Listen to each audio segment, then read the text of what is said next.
Hello, my friend. Welcome to Whisper Before Sleep Stories.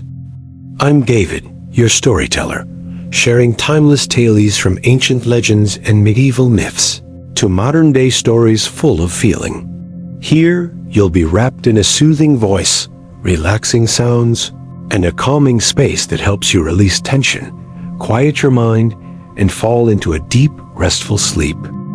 I hope each story brings you a sense of peace, connection, and a touch of magic for your soul before you close the day.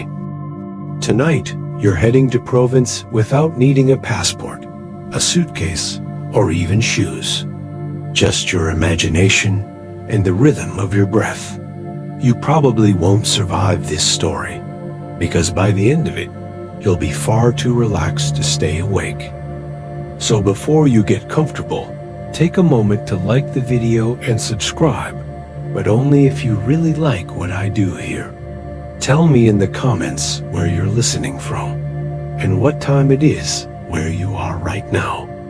Now, turn off the lights, maybe turn on a fan for some soothing noise, and let's go on a journey together tonight, or some meditation to help the audience relax their minds. You shuffle up the gravel path just as the last of the light begins to slip away behind the rolling Provencal hills. The station is small, just one platform, and a curved bench where an elderly cat naps with her face pressed into the sun-warmed wood. There's no one else here. Not really. Just the soft rustling of leaves, a faint breeze that smells like crushed rosemary, and the low ticking of the old station clock. The train is waiting. It's an old French locomotive, polished and worn, with gold pinstripes curling along its sides and narrow glass lamps glowing soft amber by every door. You pause for a moment before stepping aboard, feeling the crunch of gravel underfoot. A thought drifts by: you never bought a ticket, but somehow it doesn't seem to matter. Inside, the air is warm, wrapped in scents of velvet upholstery, rose soap, and something faintly metallic, like the edges of a postcard from 1930. You pick a window seat in an empty compartment. The cushions creak gently beneath you as you settle in. A soft hum begins under the floorboards. The cat from the bench has appeared like a ghost, slinking down the aisle with slow dignity before hopping into the seat across from you, curling into a perfect ball. With a sigh, the train shudders forward. The platform rolls by slowly, blurring into olive trees and terracotta chimneys. You watch as the Lavender hills stretch toward the horizon, already cloaked in the deep blue of oncoming dusk. The rhythm of the train is mesmerizing, slow and even, as if designed for dreaming rather than moving. You barely notice when the first village comes into view. It's a scatter of sandstone homes with blue shutters and laundry, strung across narrow alleys like soft flags. No lights are on, yet you sense the presence of someone sweeping a tiled floor or placing a dish on a wooden table. The bell tower chimes a hollow note behind you. You lean your head against the cool glass and think about how long this train has been running. The conductor hasn't walked by. There's no sign of other passengers. And yet, this doesn't feel like a ghost ride. It feels sacred. Like this train only moves when the world is ready to slow down with it. Outside, the hills undulate like a soft blanket, each rise crowned with rows of lavender that blur as the train glides by. The flowers sway as though exhaling. And from somewhere in the distance, a single violin note rings out, faint and fading. Maybe it's just the wind. Lavender has been grown in this part of the world for centuries. Monks once cultivated it in long straight rows outside stone abbeys, using its oils in tinctures, salves, and sacred perfumes. The Romans believed it could purify the soul, and would sometimes scatter it across the floors of their bathhouses, so that the steam carried its scent into every breath. You imagine that now. Some cloaked Ramong stepping through tiled mist, inhaling calm like medicine. Strangely, historians still debate whether the Romans brought lavender to France at all, or if the plant was already here, growing wild and untamed on these hillsides. It's one of those little mysteries no one can quite prove. Researchers still wonder if lavender's true origin lies further east, or if the flower simply decided this was the land it loved most, and stayed. The cat across from you opens one eye and blinks slowly, almost approvingly. As the train curves around another bend, a patch of sun catches the last stretch of vineyard. You spot an old woman walking between the rows, a wide straw hat shielding her silver hair. She turns and raises one hand in a slow wave. You wave back, without really knowing why. The whistle of the train sounds once low and drawn out, and a sleepy peace settles over the carriage. There's something unusual on the seat beside you. A folded paper napkin. You don't remember placing it there. When you lift it, you find a small square of lavender nougat tucked inside, still wrapped in wax paper, still faintly warm. A gift? A memory? You bite into it slowly, tasting honey and almonds, sugar and sunlight. Outside, another village glides into view. This one is even smaller, just 3 stone houses clustered around a well. A cypress tree watching like a sentinel. A bicycle leans against one wall, basket full of lemons. You wonder who lives there now. You wonder who used to. The cat stretches and curls her tail around her nose. You match her breath without thinking. Slow, steady.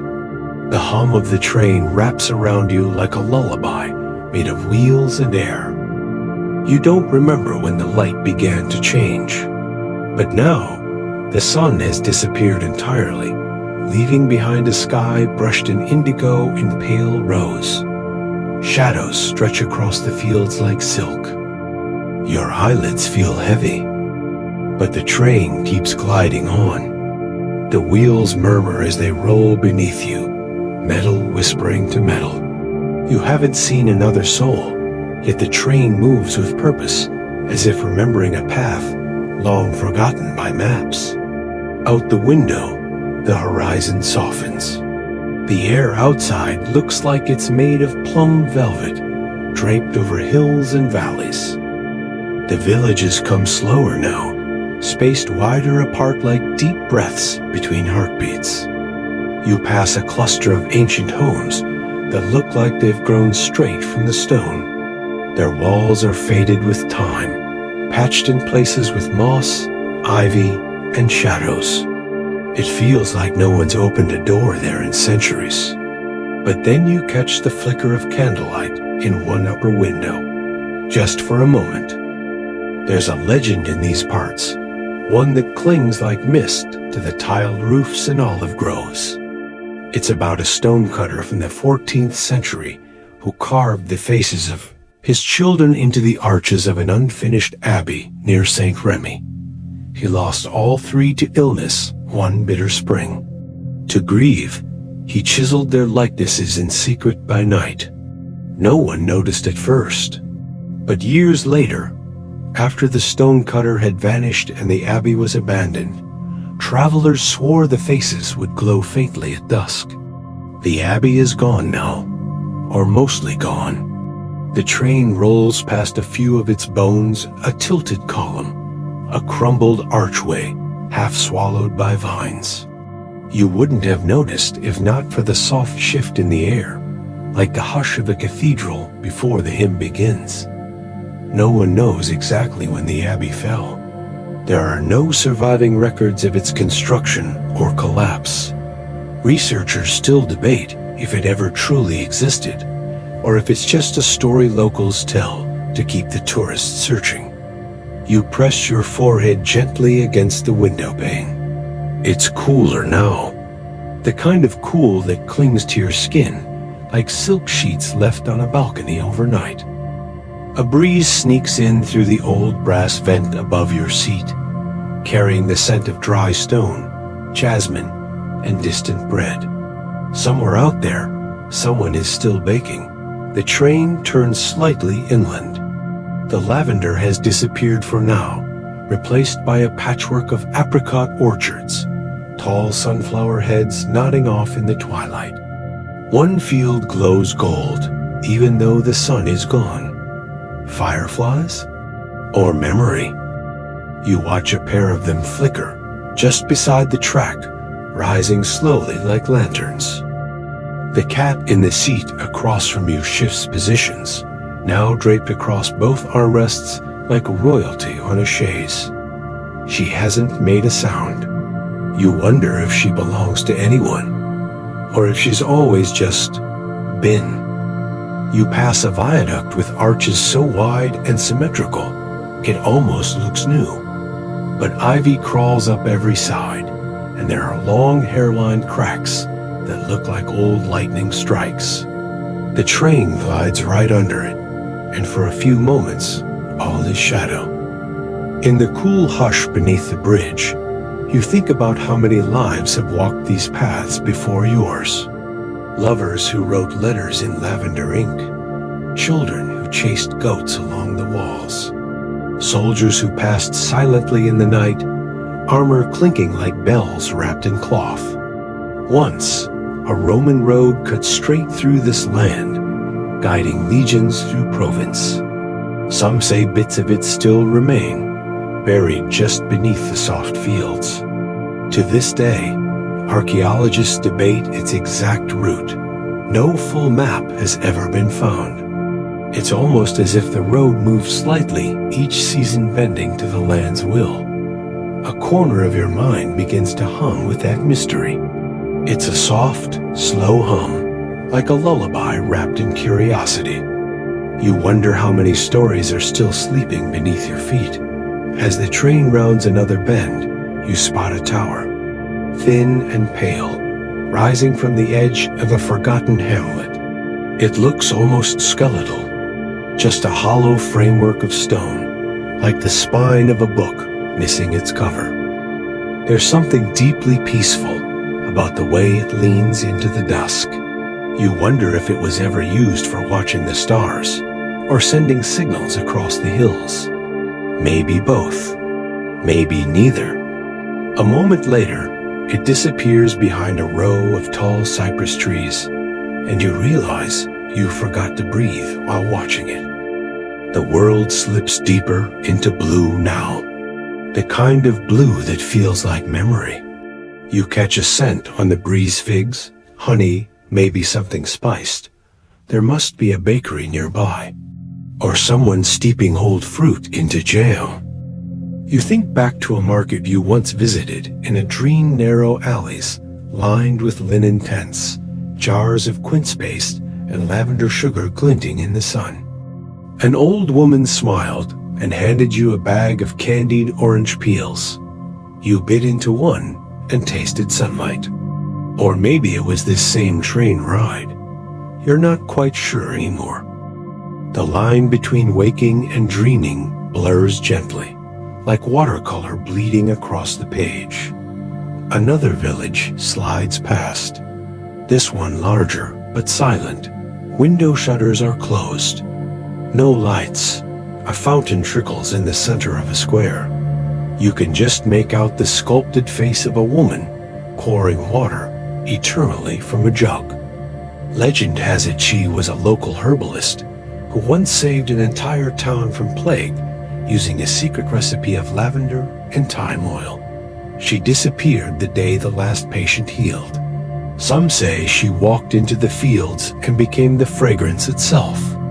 Others claim she boards this very train on midsummer nights, searching for something or someone she left behind.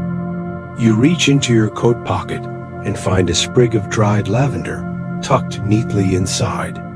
You don't remember putting it there. You smile The train begins to climb gently, heading for the hills.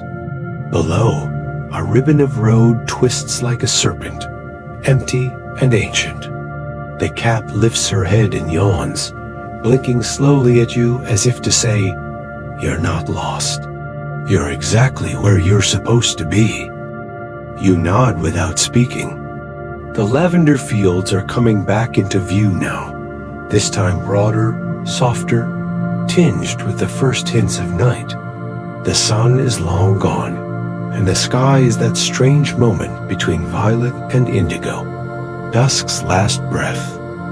The rhythm of the train grows deeper, heavier, like a heartbeat preparing for sleep. The lavender fields return slowly, like an old friend rounding a corner. They appear first as smudges of shadowed purple, stretching lazily across the slopes. Then, as the train glides closer, they sharpen into rows upon rows, tidy, endless, breathing. You open the window slightly. The air pours in, sweet and cool and thick with scent. It smells ancient, like beeswax and old ink, summer skin and secrets. Lavender has always held mystery. In Provence, some believe that when the fields bloom too early, it's a sign of restless souls, wandering spirits, looking for a place to settle before the solstice ends. No one says this out loud, not in town squares or bakeries. But the old women who tie lavender bundles for the market always glance twice when they catch the scent too soon. The train slows, not stopping, but easing into a near hover. You lean out and watch the fields pass just inches below blurs of violet and green, gold dust clinging to every stalk. The horizon glows soft orange now, fading into a pale lilac that looks almost unreal. Somewhere in the distance, a bell chimes. Just one note. In Roman times, soldiers stationed in Provence would send home letters on parchment soaked in lavender water. They believed it preserved the words longer, made them sweeter, gentler, more permanent. One letter, found buried in a sealed clay jar near Avignon, still faintly smells of the flower. It's displayed in a small museum no one visits. The writing has faded beyond recognition. Just the perfume remains. No one knows who wrote it, or who waited for it. You think about that now, how scent outlives ink, and silence outlasts speech. You wonder how many unspoken things you've carried in your own body, wrapped not in words, but in memory and smell. The fields deepen around you. Some are wild, stretched beyond the furrows of farms. Others are cultivated, precise. But all of them feel alive and quiet, like they know you're here. The cat stirs again. Her ears twitch, catching something you can't hear. A different rhythm, soft wings, perhaps, or wind through rosemary bushes. She sits upright now, watching the lavender like it might speak. There's a hill in the distance, just barely visible now. At its peak is a single stone house with blue shutters and a chimney that smokes even in summer. Locals call it Maison Silencieuse, the Silent House. According to whispered tales, it was once a perfumer's retreat, built by a woman who believed scents could store dreams. They say she developed a lavender distillation so pure that a single drop brought people to tears because it reminded them of the childhood they forgot they had. No one knows what happened to her. The shutters stay closed. But at certain times of year, if the wind is just right, a wisp of that same fragrance drifts down into the valleys, and people weep without knowing why. You exhale slowly. The cat hops into your lap now, uninvited but somehow necessary. Her weight is comforting. She purrs, and you feel it in your spine like a gentle hum, an engine quieter than the train. The carriage sways with each turn, and you realize you haven't seen another car. You haven't heard a crossing bell or passed another train. The rails feel like they belong only to this moment and only to you. And yet, you are not alone. Through the window, figures begin to emerge at the edges of the fields. Not close, not clear, just silhouettes, shapes bent over the lavender. A man in a wide hat, a child with a bundle of flowers, a woman walking slowly, one hand trailing along the tops of the stems. They don't seem to notice the train, or maybe they've been waiting for it. You watch them with that strange knowing you sometimes get in dreams when nothing makes sense, but everything feels exactly right. A gust of wind blows through the window. The paper napkin from earlier flutters off your seat and drifts to the floor. The cat ignores it. The scent deepens now. Not just lavender, but warm earth, damp roots, the mineral tang of cooling stones. All of Provence distilled. You think about the fact that lavender grows best in poor soil, rocky, dry, sunburnt land. The more the plant struggles, the sweeter the oil it gives. Something about that feels quietly enormous, ... You wonder if people are like that too. The cat stretches, back arched high, and turns to curl back into your lap. Her purring slows again, a lazy metronome. You follow it, breath by breath, train by train. The horizon changes again. Now it's a dark plum, tinged with navy. The sky has let go of light, and the stars begin to hesitate into view. Not many, just the bright ones, the confident ones. The fields remain glowing somehow, even in shadow. You spot a row of beehives tucked between the bushes, painted soft yellow, as if mimicking the bees themselves. Bees and lavender are old companions. One thrives because of the other. There's a story told here that a single hive once produced honey so laced with lavender oil that it cured a man's heartache after his wife disappeared. He never spoke of how, but he stopped visiting her grave. It's strange how comfort can be harvested. You blink slow now, each blink a little heavier. There's a song playing from somewhere, so faint it might just be imagined. A woman's voice, humming something that sounds like an old lullaby from before music was written down. It might be the wheels. It might be the wind. It doesn't really matter. You find your fingers resting on the windowsill, tracing invisible lines into the grain. You wonder what the landscape looked like 1,000 years ago. Or 10,000. Did the fields always glow like this? Did the breeze always carry dreams in the scent of a flower? To this day, no one knows exactly why lavender has such a strong calming effect. Some say it's chemical something in the oil. Others say it's memory because we associate it with comfort. But a few researchers, quietly, believe it might work on another level entirely. Something beneath language, a code older than the brain, a signal from the earth itself saying, "You're safe now." The cat has fallen asleep again. Her tail twitches once. You feel it too. Safe. The sky above is fully inked now. A soft, rich blue the color of midnight glass. The train moves slowly, as if not wanting to disturb the peace it's passing through. And you, somewhere between field and dream, find yourself letting go like a sprig of lavender dropped into warm water. Tonight, you're heading to Provence without needing a passport, a suitcase, or even shoes. Just your imagination and the rhythm of your breath. You probably won't survive this story, because by the end of it, you'll be far too relaxed to stay awake, ... So before you get comfortable, take a moment to like the video and subscribe. but only if you really like what I do here.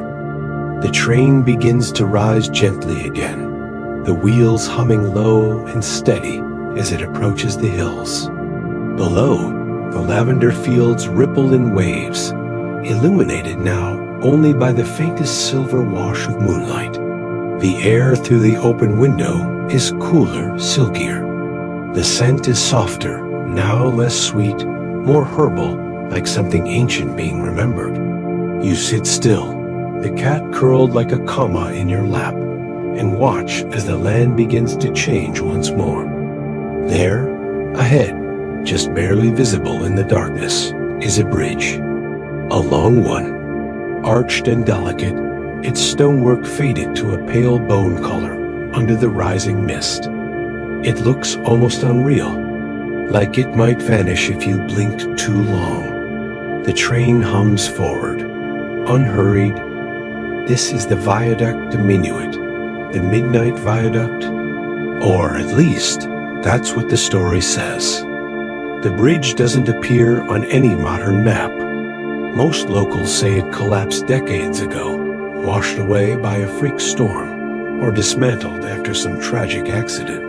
But others say different. They say it still stands, but only at night. Only when the moon is new and the sky is quiet. Then, and only then, the Midnight Viaduct reveals itself, and trains like this one cross it in complete silence. No one has ever photographed it. No one has ever returned to tell the full story of what lies on the other side.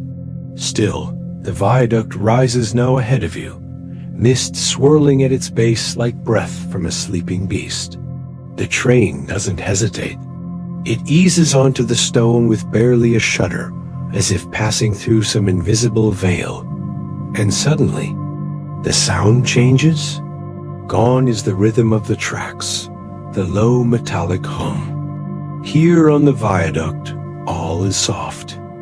The wheels seem to float. The train becomes a whisper, sliding silently through the fog, like a thought you almost forgot you had. You glance down, expecting to see the valley far below, but there is nothing beneath. Just cloud, just light, just air. The bridge arches gently, impossibly long. It stretches between two hills you can't see. For a long moment, the entire train is suspended in nowhere. A quietness settles into your chest, like the world is holding its breath. The cat lifts her head, eyes wide but calm. She's listening to something you can't hear, a frequency too old for ears. There's a tale that once, during the early 1900s, a train disappeared on this line. Not crashed, not hijacked, disappeared. Departed from Marseille, never arrived in Lyon. 3 cars, 12 passengers, a conductor named Etienne, who left behind a notebook full of sketches, mostly bridges, especially one he had seen only in dreams. No one ever found the train, just the notebook and a handful of lavender petals that hadn't grown in that region for decades. Researchers still puzzle over the disappearance. The official explanation is clerical error, misfiled logs, but the locals don't buy it.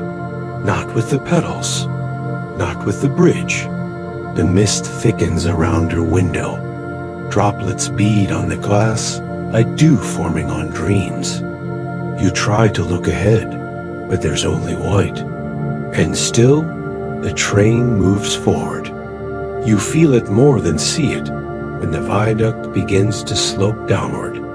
A gentle descent, as if the world is letting you back in. The wheels whisper again. The rhythm returns slow and steady, and then you see it. The far side, a hill rising from the fog, clothed in pine and lavender, its edge lined with pale lanterns that sway in wind you cannot feel.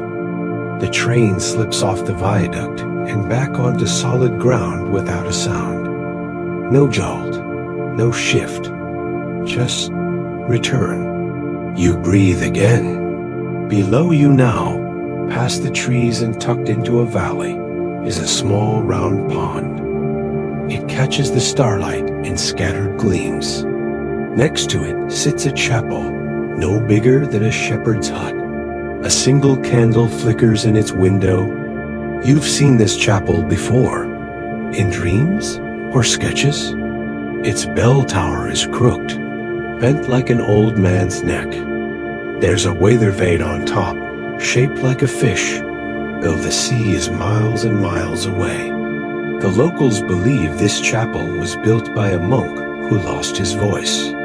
According to legend, he'd once sung the most beautiful hymns in all of Europe. But one morning, he woke to silence in his throat.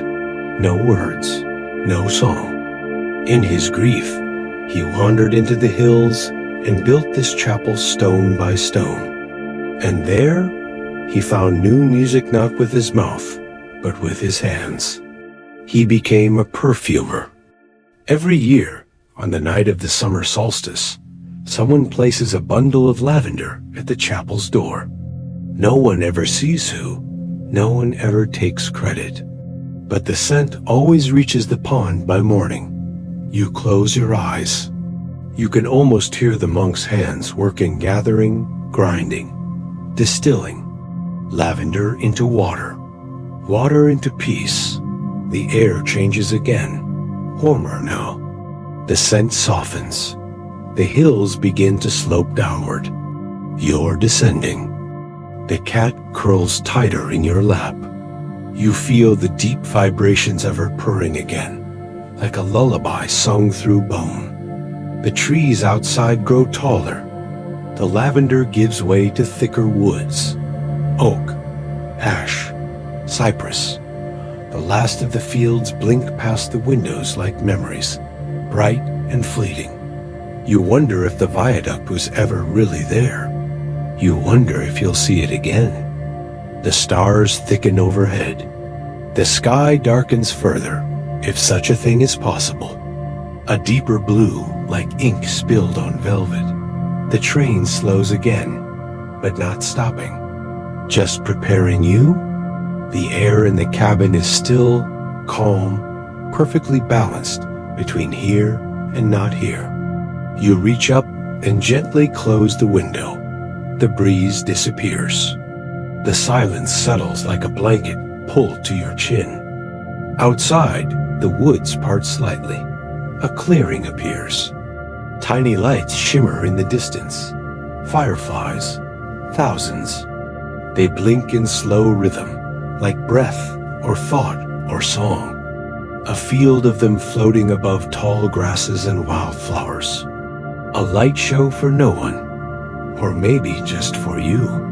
The cat purrs louder now, not in alarm, but approval. You think this must be the edge of the dream, but the train rolls forward into it, and you follow.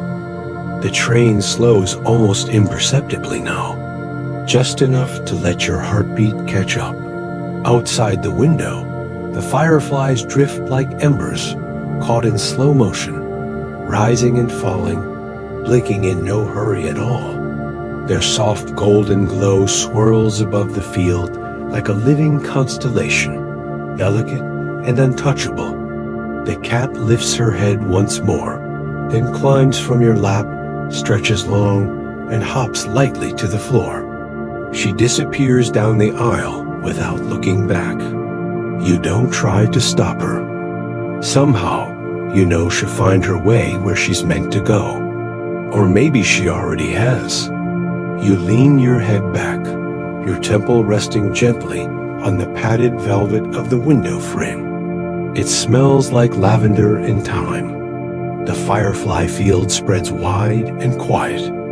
In the center stands an old station platform, half covered in ivy and crowned by a single wrought iron lamppost, its glass fogged by years of breath and rain. It flickers faintly, as though deciding whether to stay lit. The sign on the platform has no name, just a carving of a spiral, etched into the wood with a gentle hand. You feel the train slow again. A door opens somewhere behind you.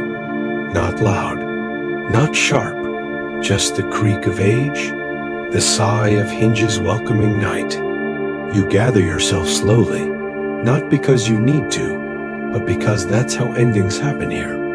Gradually, softly, like breath leaving your lungs when you forget to hold on. You step down onto the platform. The earth beneath your feet is warm. The wood is old but steady, smoothed by the soles of others who've stepped off this train, maybe only in dreams. A warm breeze lifts your hair, brushing your skin with the softest whisper of mint, honey, and something like memory. It feels familiar, like a place you never visited, but still somehow long for. In the clearing ahead, the fireflies part as if making space for you. There's a path, not paved, just gently trodden into the lavender and grass. You follow it without thinking. This part of the world feels like it isn't quite part of the world at all. Just before the trees gather again, there's a small circle of stones. In its center, an old wooden bench. You sit because your body knows to. The fireflies blink around you, lighting the dark in no particular pattern. Each glow a tiny, patient heartbeat. Then, across from you, a soft hum begins. A voice, or a song, or maybe just the night remembering itself. The bench beside you creaks. You don't turn to look. Not yet. Instead, your eyes drift upward. The stars are brighter now, more sure of themselves. You spot constellations, but they seem slightly rearranged familiar, but not quite. As if the sky here has its own names for things, its own language of light. A soft chime echoes from the trees. You remember, suddenly, a story someone told you once, that in certain forgotten groves of Provence, bells ring at night with no ropes, no hands, that they carry the echoes of ancient monks still singing in their sleep. No one knows where the sound truly comes from. To this day, scholars argue whether it's wind moving through hollow trees or some rare geological effect. But others believe the bells are real, and that if you sit long enough in silence, they'll reveal what you need most to remember. You close your eyes. The air is so still now. Not heavy, not light, just perfect. The scent of lavender drifts thick around you, softening every thought. You can no longer tell where your skin ends and the night begins. You feel something cool in your hand. You open your eyes. It's a small glass vial, stoppered, tied with twine. Inside, a single drop of something that glows faintly blue. Not quite lavender oil, not quite light. You turn it slowly in your fingers. It catches the firefly's glow and reflects it back only gentler. You don't remember picking it up. You don't remember anyone handing it to you. But you know it belongs to you now. And you know not to open it. Not yet. Some things aren't meant to be used. Some things are just meant to be carried. You breathe in, deep and easy. The wind rustles the tall lavender nearby. It sounds like the sea, or the pages of a book closing. The train horn hums once, long and low, in the distance. It's waiting, but not rushing. You rise from the bench slowly. The vial disappears into your pocket. It doesn't weigh anything, or maybe it weighs just enough. The fireflies make a path for you again. The platform waits. The door to the train stands open. The cat is there, sitting just inside. She blinks once, her tail curled neatly around her feet. You step inside. The door closes, and the train moves. It glides quietly back into the lavender night, the fields bowing around it like old friends saying goodbye. The rhythm returns beneath your feet. A lullaby made of distance and time. You don't look back. You don't need to. You're not leaving anything behind, only carrying it forward. The train glides slower now. The fields fade into a blur of shadowed violet and midnight blue. No longer lavender, not quite dark. Just the soft edge of sleep. You sink deeper into your seat.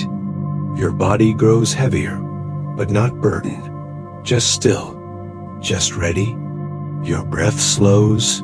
Inhale, the last trace of lavender, warm and quiet. Exhale, the noise, the questions, the weight. There's nothing more to do. No more villages to pass. No more windows to watch. The sky outside has deepened into velvet. The stars don't blink anymore. They glow, steady, gentle. 1,000 little promises written in light. The train moves forward. Or maybe it doesn't. Maybe it rocks in place now, a cradle for your thoughts, for your body, for whatever part of you still listens. And the sound of the wheels becomes something softer, a murmur, a breath, a heartbeat. You are floating, you are drifting, you are wrapped in lavender, in mist, in memory ... and soon, very soon, you'll sleep.